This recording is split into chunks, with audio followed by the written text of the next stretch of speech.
Exceptionally beautiful and violent. Just let that sink in for a second. It's a wild contradiction, isn't it?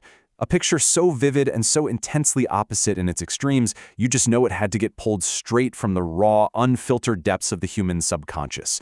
Well, today we are diving into exactly that, a dream. But, not just any dream. We're about to unpack a vision that literally birthed an empire on the page and ultimately reveals something absolutely profound about human imagination. Welcome to this explainer. I am beyond excited to have you here with us because today we are tearing into one of the most famous dream-inspired texts in literally all of history, Samuel Taylor Coleridge's Kubla Khan. We're going to meticulously map out the architecture of this wild vision. First, we'll look at the massive physical structure it describes, and then, and here's where it gets really good, we'll uncover the true secret ambition hiding underneath it all. So if you love seeing how raw ideas get forged into lasting monuments of thought, you are in exactly the right place. Okay, Section 1, A Dream of Xanadu, the Physical Marvel. So let's dive right into this. The entire foundation of this text rests on a completely miraculous origin story, a profound, frankly overwhelming dream. Coleridge didn't just sit down at a desk and plot this out. He actually wrote the text after experiencing the whole thing while asleep. And right out of the gate in this dream state, the text hits us with total authority and massive scale. It starts with the historical Mongolian leader, Kubla Khan. He's hanging out in a mystical place called Xanadu, and he issues this grand, sweeping command. He tells his helpers to build a gigantic domed building meant entirely for leisure, just a pure pleasure palace built right on the banks of a sacred waterway called the Holy River Alf. Now let's really try to feel the sheer weight of what the Khan actually commanded here. His helpers are tasked with some monumental physical labor. I mean, we are not talking about a tiny weekend cabin. They construct a space that eats up 10 whole miles of insanely fertile land, and they wrap this massive perimeter in heavy, imposing walls and huge towers just to protect it. Inside this giant fortress of leisure, they're planting gardens, cultivating all these amazing, pleasant-smelling trees. They even rope in these ancient, old-growth forests that have bright, sunny clearings right in the middle of them. It is an earthly pleasure palace of just staggering, grounded, physical proportions. Right. Moving to Section 2, the sacred, violent gorge, untamed nature. But here's the catch. This incredibly ordered, perfectly constructed palace doesn't exist in a vacuum. It is completely surrounded by a landscape that is wild and, frankly, totally uncontrollable. The poet spots this magnificent gorge slicing right through a green hill, wedged tight between cedar trees.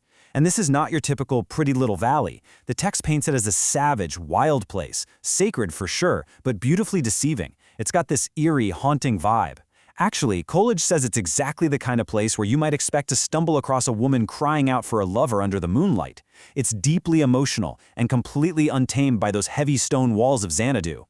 And this brilliantly illustrates the sheer chaotic energy of that untamed nature. Just track the journey of that holy river, the Alf. It does not just flow nicely along. It travels through multiple caves that are so insanely huge they're actually immeasurable.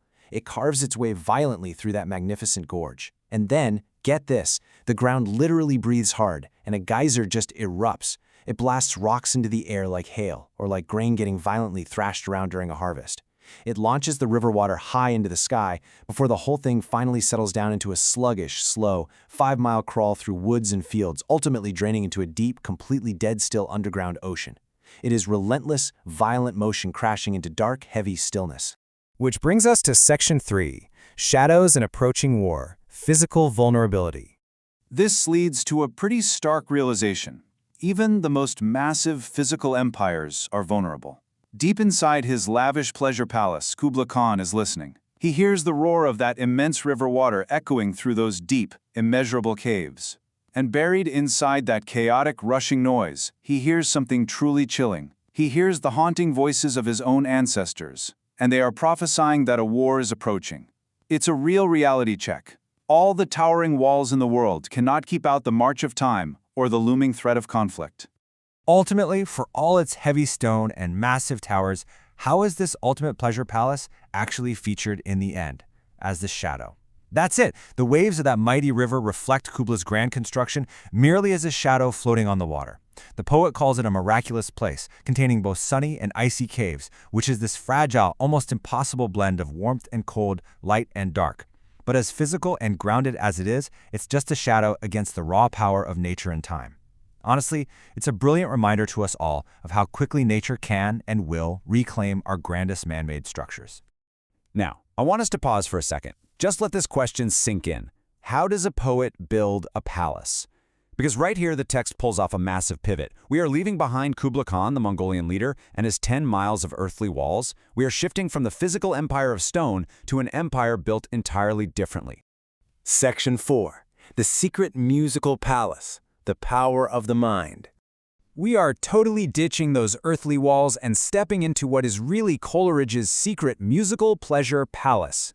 This is the absolute climax of the poem, where he shifts gears to a purely mental creation. This is all about the sheer, unadulterated power of the human mind and artistic inspiration. The poet reveals a new vision to us. He once saw an Ethiopian woman. She was playing a stringed instrument and singing this beautiful song about a mountain. It was just a moment of pure, raw artistic beauty. And the poet realizes something super profound here. He basically says that if he could just recreate that specific singing and that exact instrumental music inside his own mind, he would experience this overwhelming, transcendent joy. So the crucial point is the stark contrast here. Look at Kubla Khan's palace. It took massive physical labor, it needed heavy walls and towers, it was grounded on 10 miles of dirt, and at the end of the day, it was completely vulnerable to war. But Coleridge's secret musical palace? It is built purely by internal song and joy. He claims that armed with this intense creative joy, he could construct his pleasure palace entirely out of thin air, suspended right above his head. It completely bypasses physical reality.